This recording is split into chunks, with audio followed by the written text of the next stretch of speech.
Hello and welcome back to the Restricted View podcast. Hello everybody, I'm Chris. And I'm Deborah. I'm in a good mood for now, but we'll have to see how that goes when this review ends. Yeah, this is mostly, I mean, obviously you're going to get my take on it as well, but I think Chris has a lot more to say than I do. But this is finally us reviewing the thing we've been hinting at for ages that we meant to review and never did because other things kept coming up. I think now is the right time to do it. Yeah, and it's one of those things like art, it's never ready. I been preparing for this review for a while, and I kind of got to the point where I can't. There's nothing more I can do. Yeah, I think this is a I guess a big one for us in the sense that it's a very people are very, very expectant about this production, and it's a very renowned and very very famous with lots and lots and lots of 5-star reviews. But yeah, I guess it's a good thing for the play, if anyone cares, that we don't do star reviews. What everyone cares is that, what everyone really wants to know is, will Restricted View break their not doing star reviews in order to give this a star review for the first time ever? Well, we shall see. Just because it's so good, we want to break our system and give it 5 stars anyway. I mean, that's not a good start, is it? Or is it really that good? Well, let's find out. So what are we actually reviewing? We are finally reviewing Jerusalem. Jerusalem, the city Jerusalem, or not? No. The play Jerusalem by Jezz Butterworth, playing at the Apollo Theatre. Yes. In the West End. Until the 10th of August. Yes, originally it was the 7th of August. However, rather tragically, Mark Rylance, the lead, I believe his brother passed away under tragic circumstances. In the US, right? In the US. So he had to... I remember hearing at the time that he flew over and basically went to the funeral. We worked out I think they only closed the show for 3 days. I think it was something like that. It was so he not literally a long flew time. over, went to the funeral, and flew back. I don't know how. Yeah, and I even think if that might have included a weekend. So it was like a day off as well. Yeah, they had no understudies. They have no understudies for his part, and possibly not for Mackenzie Crook's part either. Actually, they do have covers. Yes. But certainly not for the main role, which possibly a bit of a mistake. But having said that, I think everyone who goes to this wants to see Mark Rylance in this role. Yes, definitely. I think that's the main thing that everyone wants to see. Yes, there is that guarantee is nice. The fact that if you want to see this and you want to see Mark Rylance, you will. You're not going to see someone other than Mark Rylance in the main role, and I believe that's the truth for Mackenzie Crook as well, who I was actually more excited about. I like Mackenzie Crook. I think he's rather good. But anyway, right, so yes, this is Jerusalem, as we hinted at, starring Mark Rylance and Mackenzie Crook, written by Jezz Butterworth and directed by Ian Rickson. Yes, and let's have a discussion about it. Let's go. Well, let's do our proper format, where we try to keep the personal opinion at bay a little bit while we go through. Hello, my cat keeps if you can hear a cat meowing, it's our cat. He also has lots of opinions. Yes, he wants us to chase him. So, what is Jerusalem all about? Well, it's not about the city of Jerusalem. I think the title is more of a play on the song Jerusalem, the hymn Jerusalem. And actually, the hymn, a rendition of a verse of Jerusalem, opens both the first and second act. Which Jerusalem, of course, being it was a poem originally, wasn't it? By William Blake, I believe. William Blake, right? And it's kind of about the concept of building a promised land, almost. Yeah, God's town, God's own country, kind of thing in the UK, right? This idea of Jerusalem is this idea of home, almost heaven on earth, maybe. Yes, I think that's definitely what it tries to evoke. Yeah, both the poem, the hymn, and also then the play also kind of goes on to carry that torch. Yeah, there's strong themes of home and belonging and land, etc. Yeah. So the plot is essentially it's one of these. There's not a whole lot that happens, right? No. That's nothing. There's nothing wrong with that in of itself. That's potentially always very powerful. It's about essentially about a man who I think they call him a waster. Is that the title? What they use? But essentially, I think that's what the term that's kind of derogatorily thrown at him.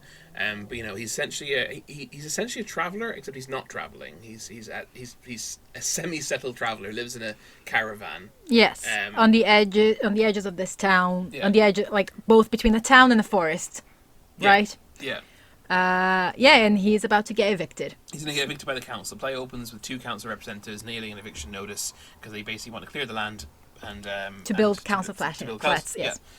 Which is good. We should be building council flats because there's a housing crisis. Obviously he doesn't want to go. He's considered.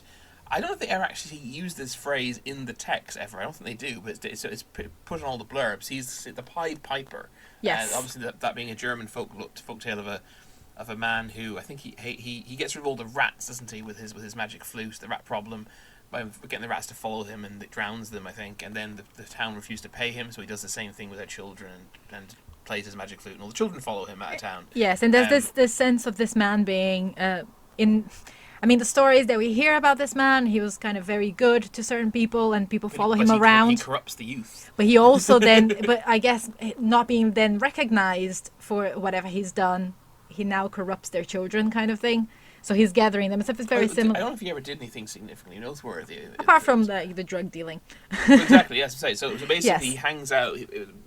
All the people who come and hang out with him, well, most of them are young in their 20s, maybe even in their 20s. I think basically they're that kind of age. They're experimenting with drugs and drinking and partying every night. There's one particular who's played by Mackenzie Crook, who is essentially the idea is that all these people grew out of it. Yes. Eventually, all these people eventually grow out of it. They move on. They stop hanging out with this for lack of a better term, this low life who. Yeah. Apart from Ginger, played by Mackenzie Crook, who's now in his he's meant to be 40, let's say. Yeah. I think the main character Rooster. John Rooster Byron is meant to be. Is it Byron? John Byron? Byron, yeah, yes. John Rooster Byron is meant to be, let's say, 60-ish. Yeah, right? And I think it's also important to say that the play takes place on the eve and the night of leading to St. George's Day, and he's going to be evicted on St. George's Day. Yeah. So that's a whole, and I think that's a whole thing. Which is I guess, heavy-handed symbolism, I guess. Very heavy-handed symbolism, which is added to by the safety curtains being St. George's flag as well. Yes. On the nose, some would say. Yeah, this is not a subtle play. Except when it is subtle, it's too subtle. It's right. But that's kind of the gist of it, right? Nothing more really happens, I guess. Yeah. Well, So basically, it's that. Yeah. Well, there is. So there's a young girl who's playing. True. Who's she playing? Can't you remember? A fairy or something in the St. George parade. Yeah. She's a young girl, underage girl. She's gone missing. Mm-hmm. Yes, that's true. And her father, Troy, who used to be one of these people who hung out with Rooster but grew out of it, he believes that Rooster knows where she is for some reason. Yes, or has done something to her. Yeah, exactly. He visits at one point and is very threatening, and he visits again at the end and is more than threatening. Yes, there are a few I'll say subplots as if the main plot is he's going to be evicted. The subplots, you have this, you also have his relationship with his ex and their child, their son, and also you see a little bit of the other characters, there's a character peripheral characters. He's emigrating tomorrow to Australia. Yes, someone's leaving. Yes, and there's a conversation about why he's emigrating and all this. But those are all quite. They're not meant to be throwaway, but they ultimately are quite throwaway kind of little conversations. So the cast that we've hinted. So Mark Rylance plays Rooster.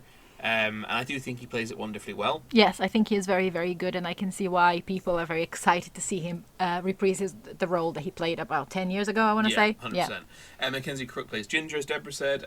Again, I think he does so very well. I am a fan of Mackenzie Crook. I think he's quite talented, and I was very pleased to see him on stage. The rest of the cast are relatively unnoteworthy, and I don't just mean that in terms of whether they're famous or not. They all do a perfectly good job with the text they've been provided with, but none of them particularly stood out to me. No, I would say the same, and I think that's partially to do as well with, I guess the material. Well, it certainly is our opinion of the material, most certainly. Yes. I don't think it offers much apart from. I think it's very much written as almost like a one-man show with these support with these orbiting characters, right? Precisely. That they're there to aid us into understanding Rooster. Yeah, they all serve his character, right? Yeah, if that's successful or not, I guess it's up for debate. The only person I'd mention would be Shane David Joseph, who plays one of the 2 council workers. Oh yes. Because he's not particularly impressive in this, because again, as we said, no one can be. But I do know he's a very good actor. I've seen him before. Yes, he was Sophisticato in The Magic Goes Wrong show. He's very young. I think he's like 12. He's very talented, and I think he's definitely one to keep an eye out for. I think Shane David Joseph's a name you will be seeing in the future potentially. For a Laurence Olivier nomination. I'm not saying he's done a Laurence Olivier Award nomination for this quality performance in his career yet. I'm just saying, as someone with theatre training under his belt, I reckon he will be a future Olivier winner. Well, let's hope so, because he was very good in the previous show we see him. I feel like I can't say much about him in this because he is not in it that much. Yeah, exactly. But what he's in, he does well. Exactly. Directed by Ian Rickson. I found this was such. Well, this is a slight spoiler for my opinion. This show was such a chore in many ways to process and watch that I very much found myself not able to appreciate or take in the directing to the extent I would usually be able to. I personally didn't find anything particularly noteworthy in the directing of this show. No, I would agree with you. I like Ian Rickson. I've seen other things that he's done. I think he's a very good and competent director. However, I don't know if maybe this, because this was directed 10 years ago, right? Yeah, exactly. And I don't know. I mean, I've seen process, exactly, right? And I've seen his more recent things, and I think we all hopefully evolve for the better, right? And I probably would prefer other things that I've seen by him rather than this. But maybe he didn't want to touch the directing too much. Possibly I'm not sure. I mean, I would say that the stage gets very cluttered at times, and both in terms of set and character. And I feel he didn't pay sufficient attention to the spaces between characters, if that makes sense. So whenever he was setting up a large ensemble scene, I found that the space wasn't used to its potential. We had these large clusters of characters, kind of one for example stage right and one stage left, for example. And I remember an old director once saying to me that scenes are not made of the spaces you occupy; they're made of the space in between. And it's a philosophy that I agree with him. I think it's a very I think it's one of those things. It's a bit what's the word? What's a polite word for the word I'm actually trying to think? It's a bit of a wishy-washy statement in some ways, but I know what I know what he means. Yeah. Because ultimately, theatre scenes visually are ultimately made up of tableau after tableau. Well, that's what I was going to say. I think there are a couple of very interesting images that he did put across in the show, but ultimately, I wouldn't really say, that it's such a memorable directing. Like, I don't think that's the case. Yes, I think you're right. There are some good images, and I think I know some of the ones you're thinking of, where the lighting also really helps. Yes, well, I think lighting, as we all know, is so important. It can't let that side. But it's almost like they focus, a bit like the play, a bit like the script writer Butterworth seemed to put all his effort into Rooster. The directing seemed to has all its effort put into these particular tableaus and images without kind of much build up in between. Or not build up, sorry, that's the wrong word. Without much success in between, or the same level of success.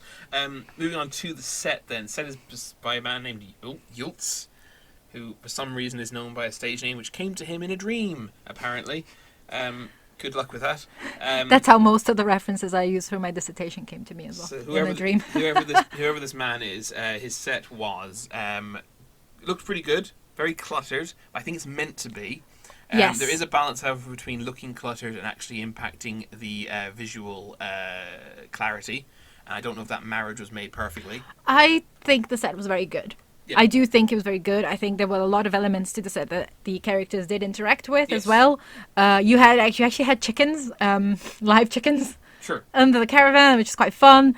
So I think the set is very good.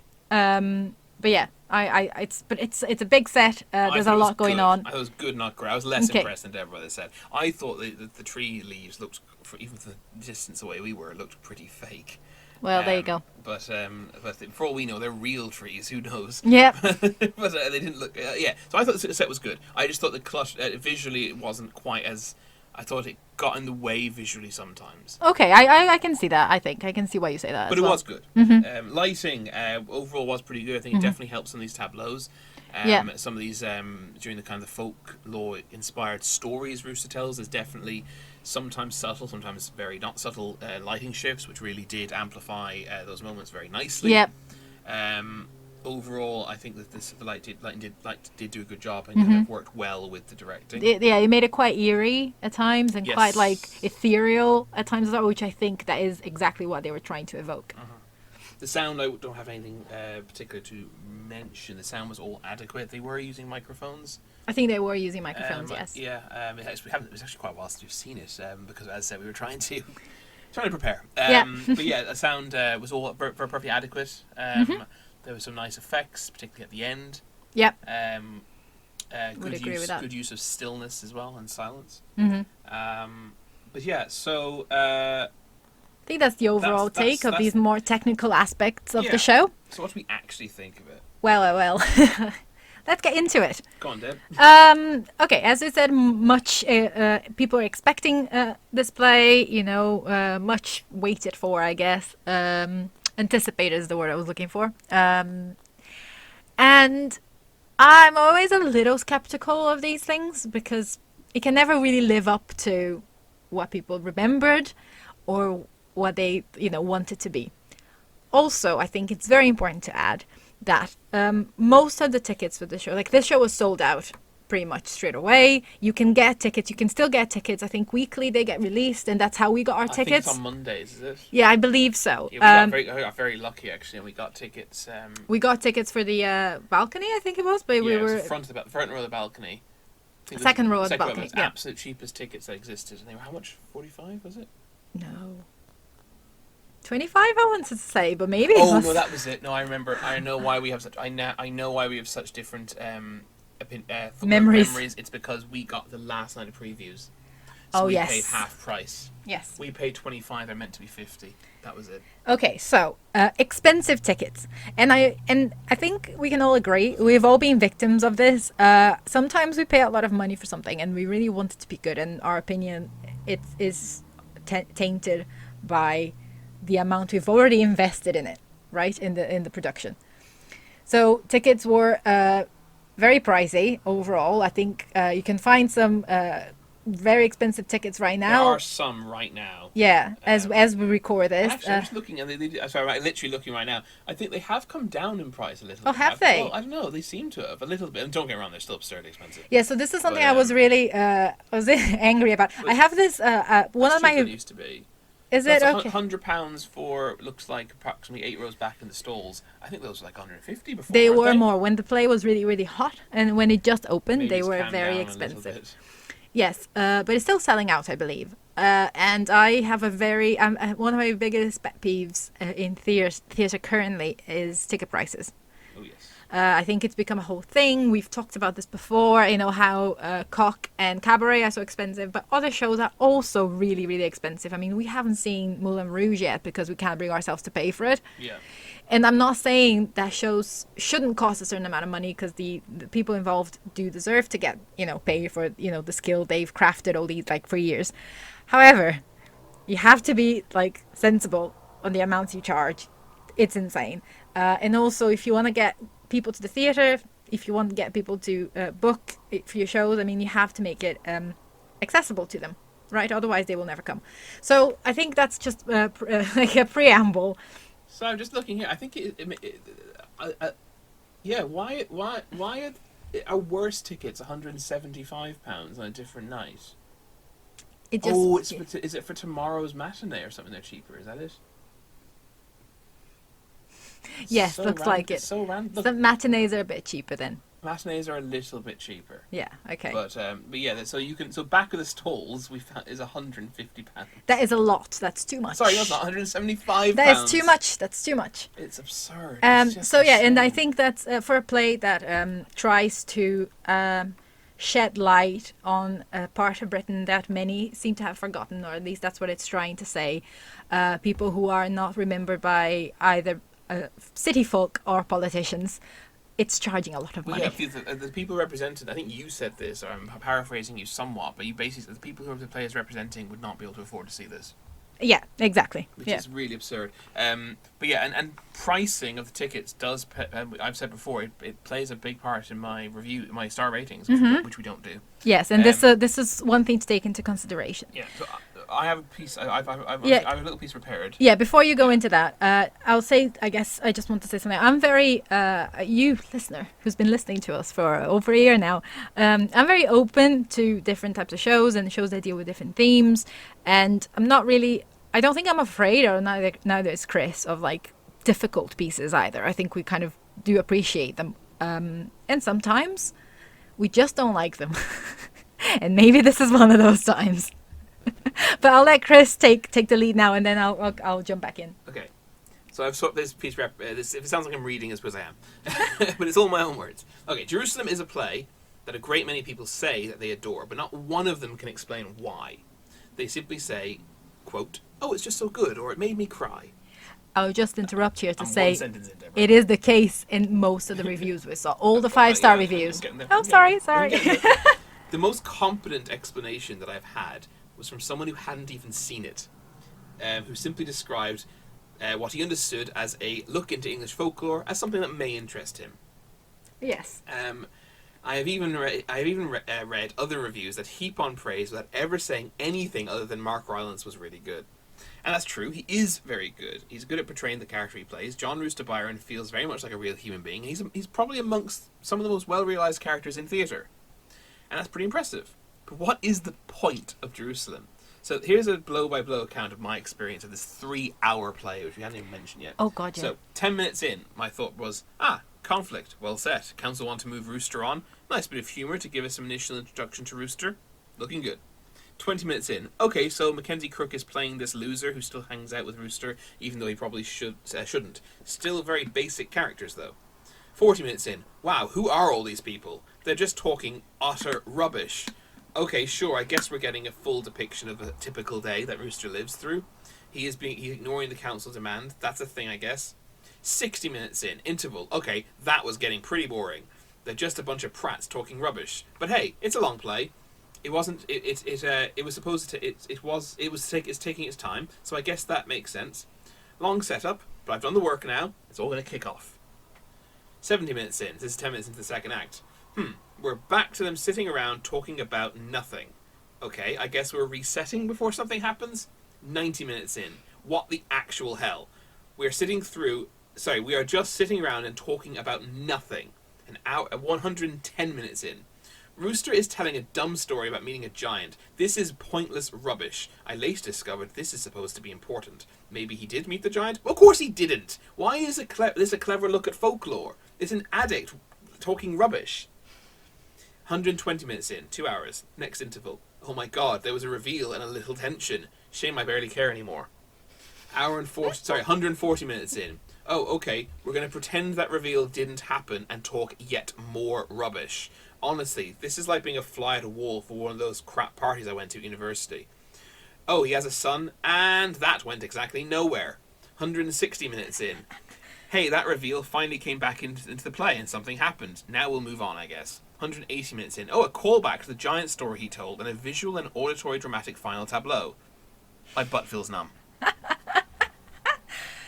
And that's the end of the episode. No, I'm joking. So what exactly is Jerusalem trying to say? The closest it comes to having a theme of any kind is the conflict between a traveller like Rooster being against the modern world and the concept of land ownership. It's a theme worth exploring. If you don't agree with the social contract of modern society and civilization, how can you be in breach of it? Are we all signed up to simply by grace of living in a society? Why does the council have more right to build houses on this land than Rooster has to live on it? These may have been worth exploring, these themes, of wild versus civilized, but they aren't. They are merely implied and then avoided. Also, here's the really weird thing, technically the Queen owns the land, so this would actually be a direct conflict between one individual and another, so unless Rooster wants to claim he wouldn't mind another person stealing his stuff, his argument immediately falls flat. Perhaps setting this play anywhere other than a constitutional monarchy would have made sense. But yeah, I digress. But it had to be set in England because it explores English folklore by making Rooster a modern-day Pied Piper, which is, by the way, German folklore. and by making inane references to Stonehenge. What exactly is this achieving, and why? The plot's boring, the dialogue directionless and mundane to the point of tears, without even being especially realistic, and yet it does feel like realism of the dialogue was the aim. Ultimately, interesting themes are suggested, but never actually explored, and the whole thing's a massive boring waste of time that a few self-appointed theatre experts decided was high art, and now, unfortunately, the uninformed masses are blindly repeating those accolades. Ouch. But also, yes. And I will add to it something that I said when I came out of the theatre, and I've repeated ever since when talking about this play with other people. I can see, as someone who is like a literature student, like a literature scholar in many ways. Yeah, you have a PhD. You're allowed to call yourself a scholar. Yes. Okay. Yes, I also have imposter syndrome, so you know. I think this is a great play. I can imagine this play being discussed in a classroom. I think this is a great play to explore themes and to look at all these things, and like there's a lot there. It's fully packed, and I think the playwright was very, very, very conscious of every single reference he was putting into it. That does not mean, however, that it makes for an entertaining play to see. And I think entertainment is it's one of the things you go to the theatre for. It doesn't necessarily mean that it's easy entertainment. You know, I like Beckett, you know. It's not, I don't always look for easy entertainment, so but I think it doesn't have to be a play doesn't have to have any entertainment to be an amazing 5-star show. It has to That's have, very true. I always say it has to be either have entertainment or artistic merit or both. Right. Okay, let's say then this can have, we can give it artistic merit, but I do think it also needs to be a little entertaining. Well, I don't think it has artistic merit. Well, I think, as I said, you could talk about it at length in a classroom. That's not artistic merit. That's academic merit. It's very true, and I think that is possibly exactly what it is. It's a great. I think as I said, I can really see it being discussed and explored and debated in the classroom. I do not understand how it works on stage. It honestly, I mean, it. It was not very. It was not very good. It's boring. It is boring. But I honestly, I even said this to you before, and even in hindsight, I will stick to that. I don't think my problem with it is not that it's boring. I don't think it was that boring. The thing is, it doesn't really do anything. I didn't care for the characters. I didn't care what happened to them. I don't think it actually raised any valid points for 2022 in the UK, where there are a lot of valid points to talk about, you know, how like people can occupy certain spaces, especially regarding like the current state of politics in this country. So I don't think it did anything for that. And actually, if nothing else, it almost looked like even I know Mark Rylance is a vocal kind of Labour supporter, and it's kind of left wing in many ways, but a lot of the time the discourse of the characters was the opposite of that. Especially like when Chris said earlier that one of the characters is moving away, and that it prompts a whole discussion on why would anyone ever leave England for anything? Why would you leave where you're from? It's very strange, and like again, a very interesting discussion, I think, in many ways. Not necessarily the way it's portrayed. It could be a very interesting. It could be a discussion, but Jezz Butterworth just wasn't capable of writing it as an interesting discussion. No, and I think, but one of the reasons for that is because again, we have so many characters, and I don't care for them. I don't know their names. I really don't care for their plight. But I think I could care, and I think there is the potential for that, but I don't think it's realized. I think it's a study piece, not really something to be seen on stage. We probably could talk about this for ages, but I think we'd end up going in circles pretty quickly. I think we're both quite. I'm very passionately against this. I really don't like it, and I think you're pretty negative as well. So I feel there's little to be gained from us trying to hash out much more about this. No, that's very true. We've given an attempt at a technical, unbiased review of the technical aspects, and we've given you our personal opinion. As best we can, I think. Mm-hmm. So I've nothing more to say. I think I will add that I really don't know who this play is for. I'm not just saying this in a kind of, oh, who would I recommend it to? No, just I really don't know. I actually don't know what it's trying to say. It's for people who pay £1 million for a blank piece of paper being called high art. I guess so. I mean, as Chris said, I do have a doctorate in English literature. I came out of this play thinking, oh, I'm really dumb because I didn't understand it, which is fine. I think it's very good to, sometimes be called out. I suspect a lot of people, listening to people chatting around us as we exit the theatre, a lot, people are just saying, oh, it was so good, I was in tears. But none of them have anything of substance to say. And I do suspect a lot of people pretend to like it for fear of appearing stupid. Yes, I think that is the danger that we have.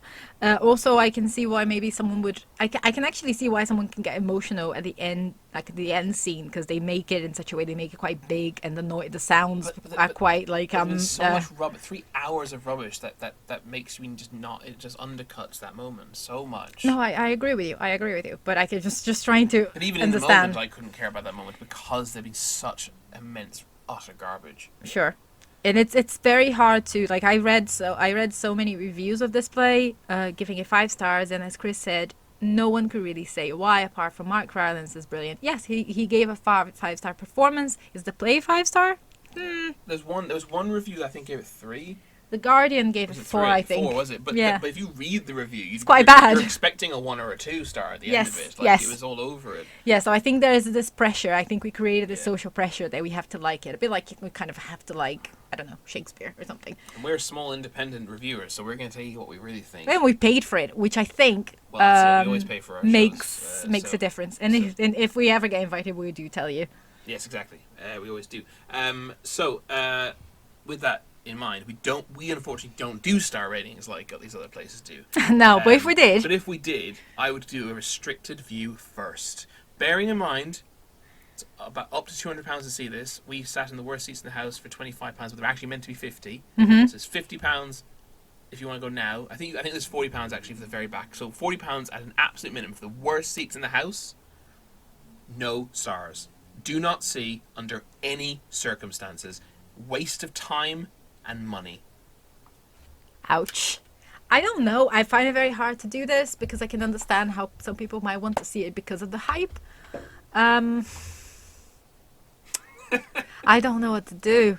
Well, you have not bought in, so to speak, to my official restricted view system yet. No, you're unofficial because I haven't agreed to it. It's the system I use. We must actually. So I keep forgetting. Yeah, I am. I don't know. Get back to me some other time. No, I don't know. We're gonna push you for an unofficial we don't give star reviews, but if we did review rating. So I can see artistic merit in the text because I can see it. Listen. You're reviewing the production. Oh, I know, but the text is part of it, right? It's not whole. It's not the whole. It's part of it. But you're reviewing the whole. Yeah, but I have to look at the parts first, sure. So I can look at. So that's what I'm trying to explain. Okay. I can see some artistic merit, but that's mainly because I can see, as I said, being the subject of a course on like display and like in theater, and in English literature, I think especially, and I think it draws from literature quite a lot. So I can see that. So the lowest rating of mice in my system that comments on artistic merit is a 2-star review. Yeah. A 1-star review is do not see, only if you have an extremely high interest in the topic or an actor and can go for free or close to free. That's the other thing, right? Is the price. That's your 2-star. No, that's my 1-star. 2 stars is not recommended, so it's not do not see. It's not an active recommendation not seeing it, but it's not recommended. Not worth time or money, but has some entertainment value or artistic merit, and so may offer something if seen at a heavy discount. So that's the thing, right? You can't do that. It's so expensive. Exactly. It's expensive. I will give it something between a 1 and a 2. And only because I think that for some people, seeing Mark Rylance play the role is enough. However, it can't do that with the prices. That's only enough, though, because they've already bought into the folklore, ironically, the folklore that this is the best player. This is the best British player of all time. Okay, I'm giving it a 1 star. You convinced me. Not 0, because I can't do that. They're calling this the best British player of all time is like discounting the fact that Pinter would run circles around Jezz. It's not the 21st century, no. I thought it was of the. Oh, maybe you're right. Maybe it is. But it okay. But the 21st century is just starting. Exactly. So hopefully there'll be a lot more stuff coming out that is better than this. So there we go. An average rating of 0.5 stars from restricted. Because I also just wanted to say that even though I see some artistic merit in it, I do not know who I would recommend this play to. That's exactly it. That's kind of 0. That's my difficulty with it. But I'll give it a 1 because I'm not very cruel. Sounds like you actually want to give it 0. I didn't hate it as much as you did. Because I think I blame the play because it did make me feel very stupid when I came out, and after a lot of consideration, I decided that it was the play's fault rather than my fault. But maybe it wasn't. I don't know. It definitely wasn't your fault. So there we go. That's feel free to please do in fact go to Instagram and leave a comment on what you thought of Jerusalem. But please feel free to hate on us for giving it 0 and 1 star respectively because it's all good. It's all good publicity for us. Yeah, and honestly, I'm not saying this. I'm actually not just saying this to be. I don't want to be challenging, but I would really love to hear someone who liked it tell me why they liked it, and they can't mention Mark Riley. You can mention him, but you can't. Give me something of substance. What? You know. Yeah, other than his performance, because you can talk about his character maybe, but not his performance. Because I know his performance was good.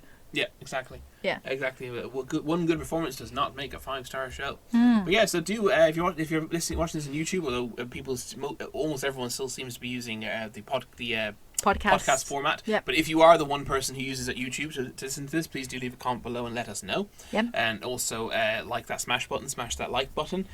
Confusing. And subscribe if you haven't done so already. And if you're on the podcast, then please do head over to Instagram and give us a follow there. Give us a like on our reels. I think we do actually have a Jerusalem reel. And as I said, do comment on the video of on the photo of this episode, and let us know what you thought of Jerusalem. Yes. And do you agree with us? Do you disagree with us? Do you think it's overhyped? Even if you don't think it's as bad as we think, do you agree? Come on, it's a bit overhyped. Even if you really liked it, right? It's a bit overhyped, yeah. Yeah, overhyped plays. You should make a list of that. It's too expensive. Think about what you could have bought with that 150 quid. You know. You could have gone to lots of Rush ticket shows. Yeah. Just saying. 6 Rush tickets right there. Yep. That's sad. But hey, if you've got immense amounts of disposable income, then maybe you don't care. Yeah, because you can get a comfortable seat then, because not being very comfortable and paying lots of money. Also, 2 things I don't really like. Oh dear. But anyway, thank you so much for listening, and we will be back next week, of course, with a new episode, new review. And I think we're doing well. We're finally catching up with. We're finally caught up, yeah. But yeah, to everyone, take care. And remember, in the meantime, please do make sure you see more shows. Yes, bye.